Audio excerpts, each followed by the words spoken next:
दोस्तों आज हम बात करेंगे इनवॉइस की। हमें जब कहीं भी अपनी कंट्री से दूसरी कंट्री में अगर सामान कोई भी पार्सल जब भेजना होता है तो उसके लिए इनवॉइस का प्रॉपर जानना, प्रॉपर उसे बनाकर भेजने में कभी भी पार्सल में कोई प्रॉब्लम या कोई दिक्कत नहीं आती है। तो आज मैं आपको समझाऊंगा कि इनवॉइस के अंदर जो जो कॉलम दे रखे होते हैं वो बहुत ही मस्ट होते हैं कि उन्हें प्रॉपर वे में हमें जानना, उन्हें फिल करना, जिससे कभी भी आपके कस्टम में कोई भी प्रॉब्लम नहीं आएगी, ट्रांजैक्शन में कोई भी प्रॉब्लम नहीं आएगी। तो आज हम देखेंगे कि इनवॉइस को कैसे बनाते हैं। उससे पहले दोस्तों मैं आपसे एक रिक्वेस्ट करूंगा कि मैं जो आपको बताना या समझाना चाहता हूं, तो मुझे आपको बड़ी इच्छा है आपको बोलने या समझाने की। तो मैं चाहता हूं कि मेरे इस वीडियो को पहले आप लाइक कर दें और चैनल को सब्सक्राइब कर दें, ताकि आपके ऐसा करने से मेरा मनोबल बढ़ता है और मैं आपको और ज़्यादा इंटरनेशनल के बारे में या चीज़ों के बारे में सिखाने में और इंटरेस्टेड होता हूं। तो अगर आपको मेरा वीडियो पसंद आए तो लाइक कर देना और चैनल को सब्सक्राइब कर देना।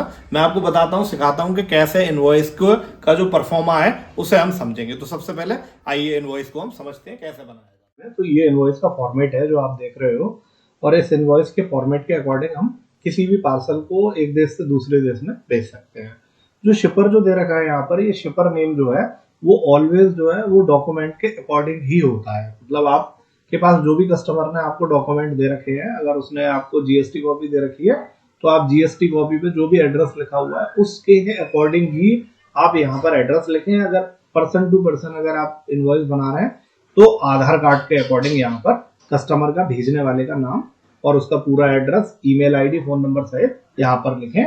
जिस भी कंट्री में अगर वो भेजना चाहता है, यूएस भेजना चाहता है, तो यहाँ पर कस्टमर का पूरा address with phone number, email ID और कंट्री नेम यहाँ पर डालकर हम इसे करते हैं। इनवॉइस नंबर में हम इनवॉइस नंबर डालते हैं। अगर कोई भी इनवॉइस का नंबर अगर कस्टमर ने आपको दिया है तो वो डाल सकते हैं। अगर पर्सन टू पर्सन अगर आप भेजते हैं तो 01 का भी यूज आप कर सकते हैं।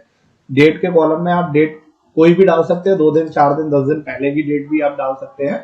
और एक्सपोर्टर कॉलम में यहाँ पर जो एक्सपोर्टर्स आता है इसमें एडी कोड की डिटेल यहाँ पर डाली जाती है। अगर कोई सैंपल अगर आप भेज रहे हैं तो अगर पर्सन टू पर्सन भेज रहे हैं तो उसकी कोई जरूरत नहीं है। अगर पर्सन टू पर्सन जा रहा है तो जीएसटी की जरूरत नहीं है। लेकिन अगर आप कोई सैंपल भेजते हैं तो जीएसटी नंबर यहाँ पर आप डाल सकते हैं, जो मस्ट है। अदर देन ये बायर अदर देन कंसाइनी का मतलब ये होता है कि 3 अगर पार्टी अगर इसमें इन्वॉल्व है, शिपर अलग है, कंसाइनी अलग है और मैन्युफैक्चरिंग यूनिट अलग है, तो उसमें हम क्या करते हैं, यहाँ पे थर्ड पार्टी का एड्रेस मेंशन कर देते हैं। अगर नहीं है थर्ड पार्टी, 2 लोग ही अगर काम कर रहे हैं आपस में, तो इसमें हम सेव एज कंसाइनी लिख देते हैं।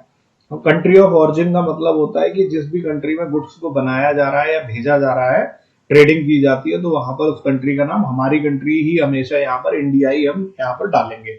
फिर हम कंट्री ऑफ फाइनल मतलब डेस्टिनेशन कंट्री कौन सी है, तो अगर यहाँ पर कनाडा लिखा है, लेकिन अगर आप यूएस में या जहां भी world wide, Italy, France, Dubai, जहां भी आप भेजना चाहते हैं वहां पर आप उस कंट्री का नाम मेंशन कर देंगे।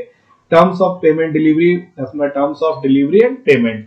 सैंपल में कोई भी पेमेंट का लेन देन होता नहीं है। और डिलीवरी अगर आप पर्सन टू पर्सन अगर किसी को कोई भी इनवॉइस भेज रहे हो तो आप जस्ट यहाँ पर लिख सकते हैं गिफ्ट नॉट फॉर सेल या फिर sample not for sale. Next column पे अगर हम आएंगे दोस्तों, तो हम यहाँ पर जैसे रेड मार्क में आप देख रहे हो कनाडा लिखा हुआ है, तो ये जो पोर्ट ऑफ डिस्चार्ज के बारे में जो लिखा है कि किस पोर्ट पर हमारी शिपमेंट जाएगी या पहुंचेगी, तो कनाडा का पोर्ट अगर आपको नहीं मालूम है तो आप कंट्री का नाम यहाँ पर सीधे सीधे लिख सकते हैं। फिर प्लेस ऑफ डिलीवरी में आप प्लेस ऑफ डिलीवरी मतलब किस कंट्री में जा रहा है, यहाँ पर प्लेस ऑफ डिलीवरी में कोई भी एड्रेस नहीं लिखना होता, सिर्फ कंट्री का नाम लिखना होता है।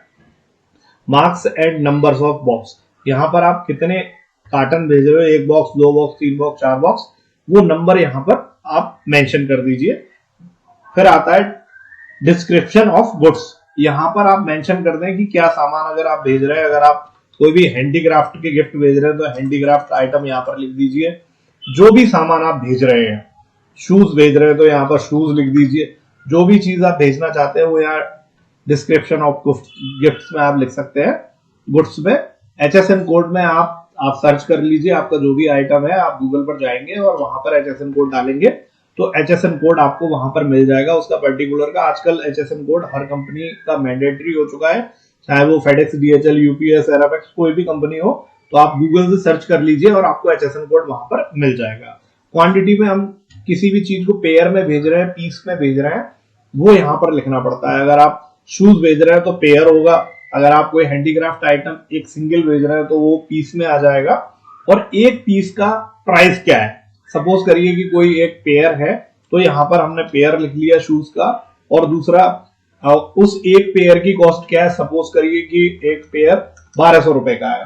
तो इसके बाद अब अगले वाला जो कॉलम है हम इसमें इसका गुणा कर देंगे कि हमने जो पेयर जो लिखे जो भेज रहे हैं हम, अगर सपोज करिए 5 पेयर हम भेज रहे हैं और एक पेयर की कॉस्ट 1200 रुपए है, तो यहाँ पर हम 1200 के अकॉर्डिंग अगर 5 से अगर उसका गुणा कर देंगे तो 6000 रुपए की इसकी कॉस्ट आ जाएगी। इसका हम एक एक गुड्स को यहाँ पर मेंशन कर देते हैं इस जगह पर, और उनके अलग अलग HSN कोड डाल देते हैं, उनकी क्वांटिटी लिख देंगे और एक पीस का क्या रेट है वो लिख देंगे, और उसके बाद इसका रेट भी टोटल कर देंगे। और लास्ट में यहाँ ये फाइनल जब हम इसका टोटल कर देंगे इनवॉइस का, जो भी उसका टोटल अमाउंट आता है, सपोज 10,000 की इनवॉइस है तो हम उसका 10,000 रुपए मेंशन कर देंगे, और उसके बाद हम फिर यहाँ पर इसमें यहाँ पर आकर इसकी वैल्यू यहाँ पर भी चेंज कर देंगे, इसमें भी हम फिर 10,000 लिख सकते हैं।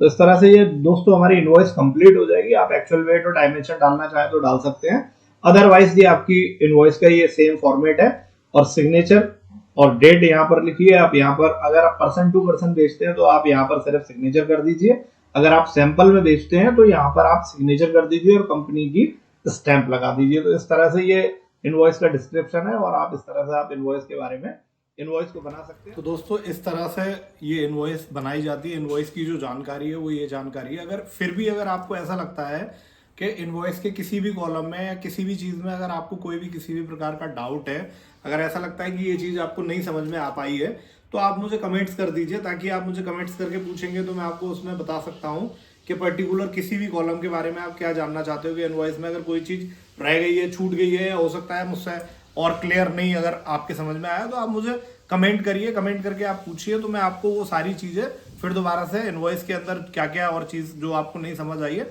मैं एक्सप्लेन कर दूंगा। और इस तरह से ये एक जानकारी है जो इनवॉइस को बनाने की, कि इस इनवॉइस के कॉलम का क्या क्या सेंस या क्या क्या मतलब होता है। हर कॉलम का एक अपना इंपोर्टेंस है, और उस कॉलम को ध्यान से आप पढ़कर उसे जरूर फिल करें और सही तरीके से सही फिल करें। आपको इनवॉइस बनाने में कभी दिक्कत नहीं होगी। और मैंने और काफ़ी सारे अपने फॉर्मेट जो है आप मेरे वीडियोस में आप देख सकते हैं कि दूसरे जो प्रोडक्ट है उनकी इनवॉइस और कैसे बनाई जाती है। मैंने सारे वीडियोस इसमें डाल रखे हैं कि शूज़ की इनवॉइस कैसे बनानी है, फुटवेयर की, मेडिकल प्रोडक्ट की, कारपेट की, और जो भी प्रोडक्ट की आपको इनवॉइस चाहिए वो इनवॉइस आपको मेरी इस वीडियो में चैनल में मिल जाएगा। तो हंसते रहिए, मुस्कुराते रहिए, और चैनल को सब्सक्राइब और लाइक कर दीजिए। Thank you so much. जय हिंद दोस्तों।